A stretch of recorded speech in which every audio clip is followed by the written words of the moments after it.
Standby, kamera ready, sound ready, 3, 2, 1, action.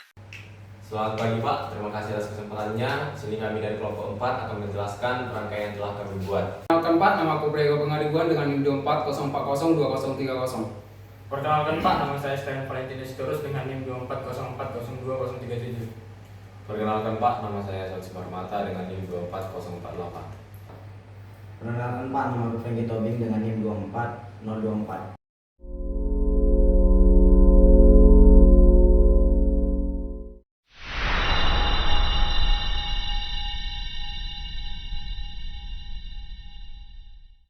Nama daftar komponen yang kami buat dalam rangkaian kami. Yang pertama itu transformator atau trafo CT. Keterangannya sebagai sumber tegangan AC utama. Yang kedua dioda penyiarah yang berfungsi sebagai big rectifier. Yang ketiga kapasitor filter yang berfungsi untuk menghaluskan tegangan DC. Yang keempat dioda zener untuk menstabilkan tegangan output. Yang kelima resistor pembatas zener berfungsi untuk membatasi arus ke zener. Yang keenam mikrofon elektrik yang berfungsi untuk input suara. Yang ketujuh resistor bias mikrofon yang berfungsi memberi tegangan bias mikrofon. Yang kedelapan kapasitor kopling input yang berfungsi menyalurkan sinyal ke transistor. Yang kesembilan transistor NPN yang berfungsi sebagai penguat sinyal audio. Yang kesepuluh resistor basis atau R2 yang berfungsi untuk membentuk pembagi bias. Yang kesebelas resistor basis atau R3 berfungsi untuk membentuk pembagi bias. Yang ke-12 resistor emitor atau R4 yang berfungsi untuk menstabilkan penguatan.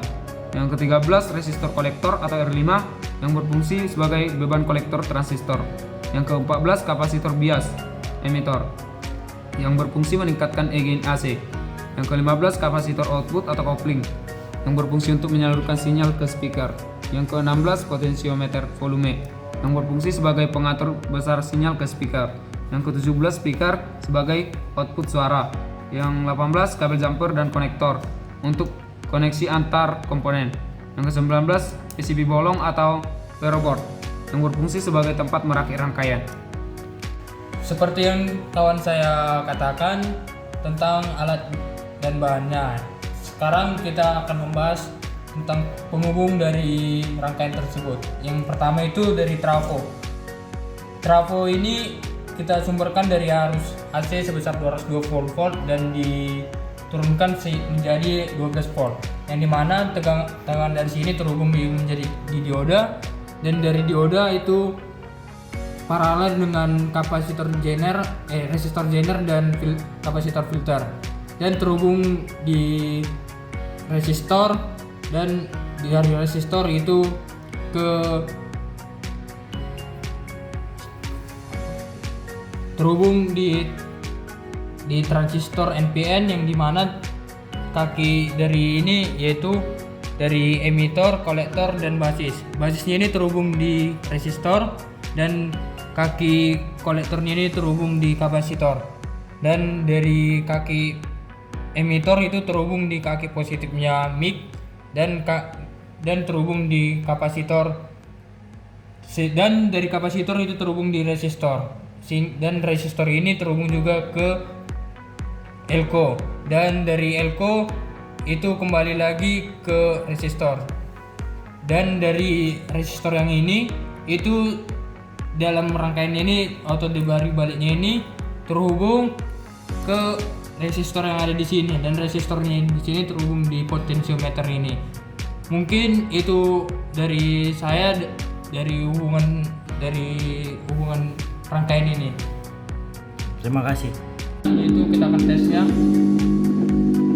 Tes 1 2 tes 1 tes 1 tes 1 tes 1 tes.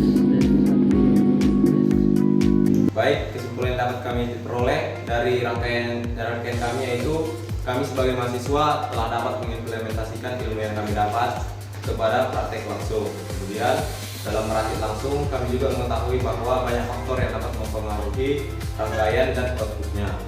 Kemudian di dalam rangkaian kami masih jauh dari kata bagus karena ada beberapa hal, namun kami sudah berusaha semaksimal mungkin. Semoga kedepannya kami semakin mahir di dalam bidang kami. Saran dari saya dari praktikum yang kami berikan, yang dimana yang pertama itu menghasilkan suara yang lebih kuat, sebaiknya ditambahkan penguat daya atau power amplifier seperti transistor, Darlington Fire atau IC amplifier misalnya LM386. Terus yang kedua itu gunakan speaker dengan daya dan impedansi sesuai kemampuan transistor atau tambahkan buffer output jika ingin menghindari drop tegangan. Terus yang ketiga itu jika ingin hasil simulasi lebih akurat sebaiknya hindari beban langsung 8 ohm dan gunakan resistor beban dahulu atau cari model transistor dengan karakteristik arus lebih besar. Yang keempat itu Pak, dalam praktik perhatikan dengan baik penyusunan jalur GND terutama saat menggunakan trafo CT dan PCB bolong agar sinyal dan tegangan tetap stabil. Terus yang kelima Pak, lakukan pengukuran dengan alat ukur nyata untuk memastikan tegangan dan sinyal sesuai harapan karena simulator tidak selalu mempresentasikan kondisi nyata secara sempurna. Terima kasih Pak atas video dan rangkaian yang kami buat. Apabila ada salah kata dan perbuatan yang kami buat, mohon dimaklumkan Pak.